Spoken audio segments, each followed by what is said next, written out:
Welcome back from the break. It is Privacy Focus right here on Joy News. Madam Sylvia, so you keep advocating for organizations to support their data protection supervisors. When you say support, what exactly are you asking them to do for them? This is directly addressed to the CEOs, the board, the senior management. You need to support your DPS. How do you do that? Getting buy-in. So supporting them, introducing them to the organization, perhaps communicating to the organization that they are here to do this role for all of us. And how do you get the buy-in of the senior managers or the board? By giving them awareness. So for example, we do a C-suite breakfast meeting for CEOs and the board level, for them to understand, because it would need resources, it will need some money, it will need support. When I say support the DPS, they might need continuous development. So they might need refresher training, they might need to attend conferences, they might need to buy a service to support them. So these are all the support the DPS will need. And so having senior management buy-in, endorsing everything they're doing, cascades the information, so it becomes a top-bottom approach. But at the same time, when they buy in, so one of the things the DPS will work with the various teams to do is to write policies or review them.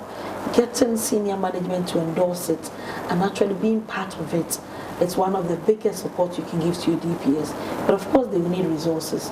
Like I said, they will need other team members from different departments to come and support them. They will need maybe travel. If you have different branches across the region, they might want to attend some team meeting. For example, my role as a DPO on a global level, I look after different jurisdictions, and so every year or so I choose 2 or 3 countries and just go and visit them, or even in country. So for example, if I look after let's say electricity corporation, they have branches everywhere. So if I was their DPS, for example, I might want to go to WA and meet the team and introduce myself and see what they're doing. I might want to go to maybe Takoradi or something, move around. So they will need, this comes with finance and budgets.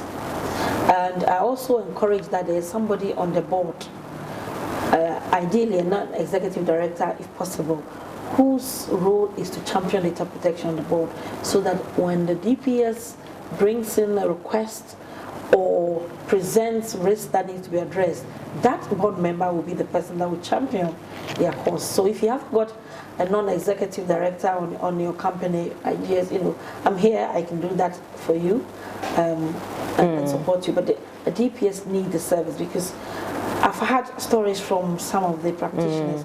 They've gone back and they've got new nicknames. Madam Data Protection, Mr. Data Protection, kind of for me it is good. But because they don't get the buy-in, the staff are not engaging. So that is the first support any organization can give to the DPS. And of course, all the other support I've mentioned is key.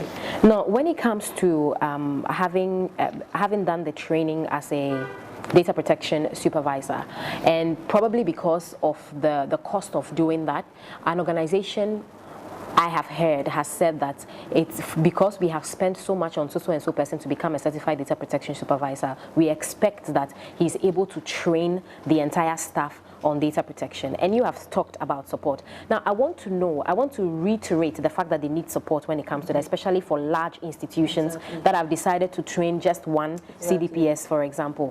What entails an awareness training, for example, that warrants the support that a DPS would need? First of all, it's about understanding the different departments. And of course, the DPS will not know everything about the organization. And also, because they are in-house, sometimes the reception is not the same. The involvement of the staff might not be the same. So sometimes, yes, organizations say that, but what I would recommend is that you can use your DPS but get external support to work with them, because there will be some technical fields that, for example, I have a cybersecurity background. Your DPS might not have that. How do they deal with the IT team? So I always advocate that you complement that. Of course, the DPS can do some training, but if it's live, they can't. I once did training for an organization, 750 people. How can a DPS do that on their own?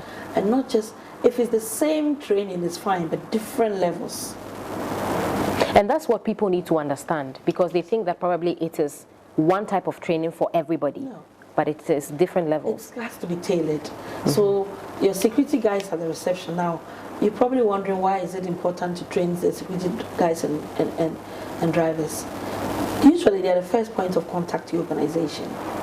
So if anybody comes in there, or they have access to information, or even people drop letters and their names on those envelopes, their personal data.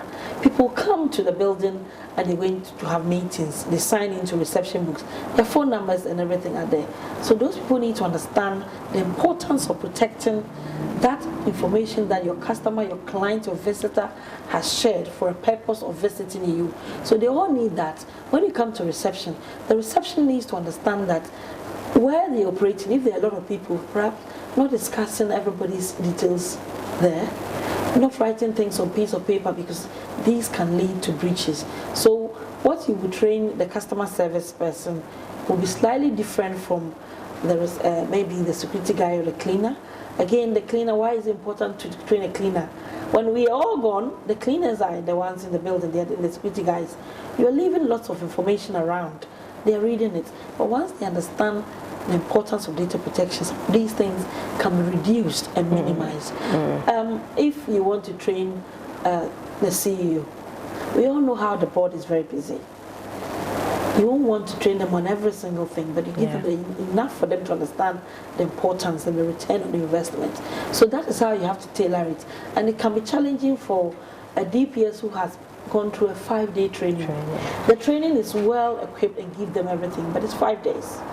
5 days of a lot of information, and you can't expect them to just start practicing the following day. For organizations that are big, how many CDPSs do you recommend they have?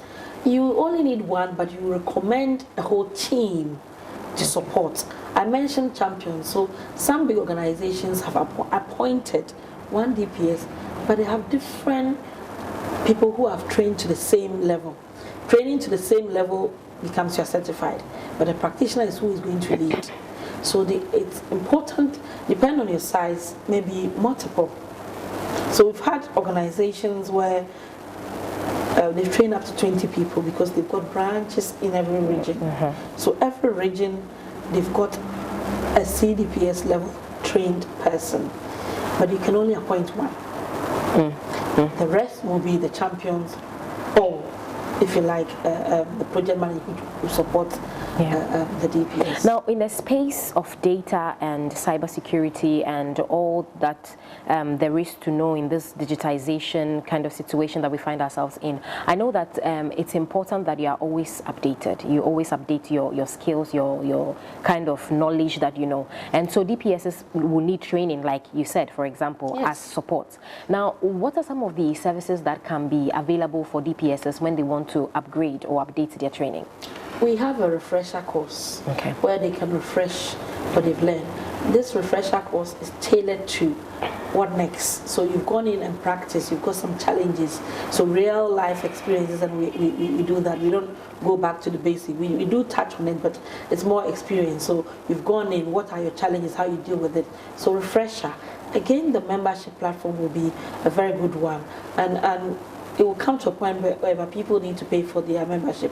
So organizations can pay for their DPS, can pay for all their champions, and they have access to a wealth of information and new events that are happening. So the idea is researchers are there's constant changing. This space is not static. It's not one area you can train. And this goes to all the DPS that have been trained.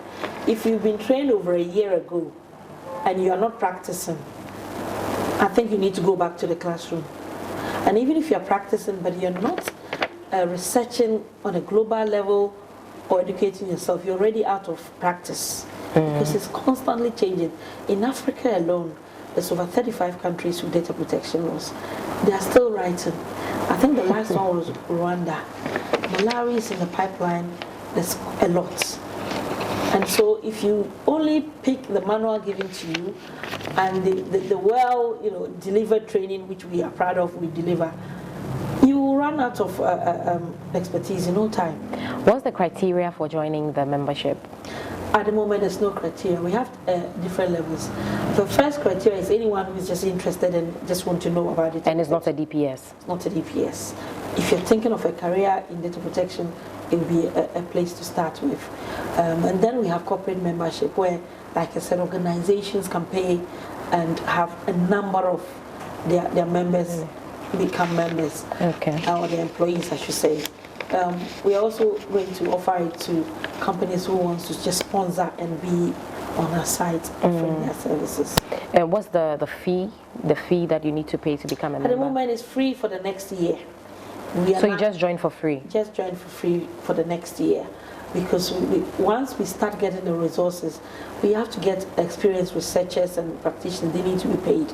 But through these membership, and it will enrich us to make sure we get good resources, constantly updating the practitioners on current events in the ecosystem of data protection. And so we will look at the price then, but it's quite minimal. When you look at associations like IAPP, they charge anything between $235 a year, and you must do 20 CPD points. This includes attending seminars, listening to webinars, attending courses. If you don't get your 20 and you don't pay, you lose your qualification. Wow. Yes. So that's a bit complicated, but it looks like you are given the opportunity, some flexibility in the membership here, so that people can... Yes, that's what we are doing, and we are hoping that, like I said, we have a refresher. We will be doing these events, so you constantly develop yourself. And my understanding is that the commission, when you do the CDPS, you become certified. You're not yet a practitioner. A practitioner is somebody who has practiced. Okay. So the commission stand is that for you to become a practitioner, you need to have at least practiced, not have certified for 2 years, practice for 2 years. Because people get certified and they don't practice. And they don't do anything, they just have the certificates. Can you imagine somebody doing a medical, becoming a doctor, sits home for 10 years, and the next thing is picks up a white coat and goes to the theater? It won't happen. Same in the industry.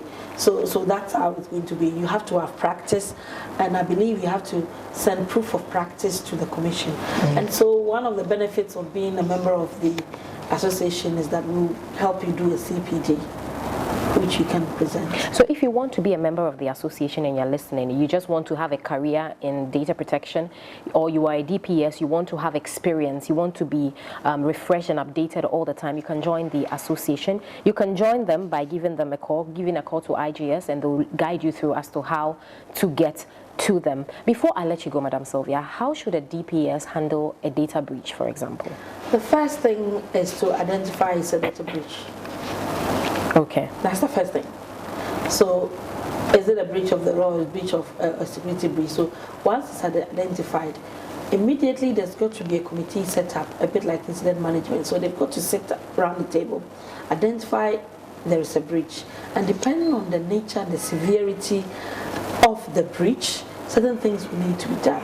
Okay. So, for example, if it's a breach that is affecting a lot of their systems, they need to immediately do what we call containment.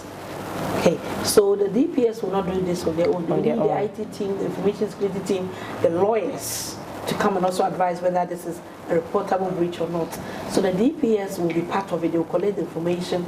Where you need to notify, say, the commission, the DPS will be the first person. So managing the breach is really identifying it, containing it, investigation, and then remediating or putting things in place to stop the breach.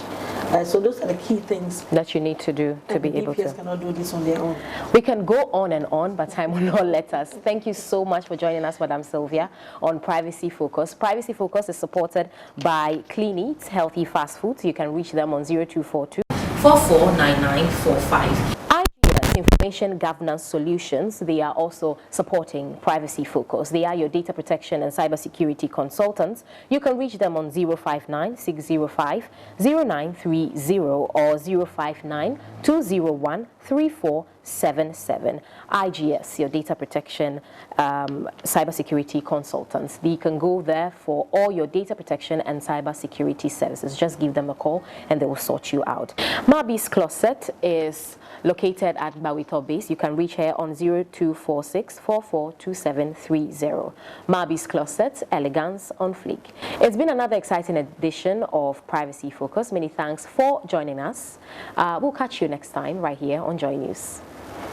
Privacy focus is supported by Clean Eats and information governance solutions.